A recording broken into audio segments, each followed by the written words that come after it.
Hi guys, so kwento ko naman sa inyo about the Facebook na hindi ko makakalimutan kasi mantik na mahack ang account ko. Oo, mantik na. Uy, ba't ba profile mo? Mukhang nakyat account mo. Check ko nga.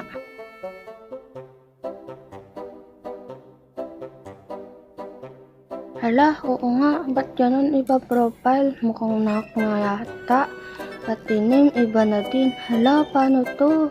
Ate, paano to? Ayusin mo nga to.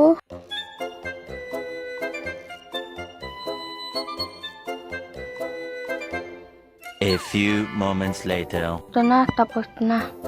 Yay! Naayos na. So, yun ang nangyari. Kaya muntik na mahack ang aking account.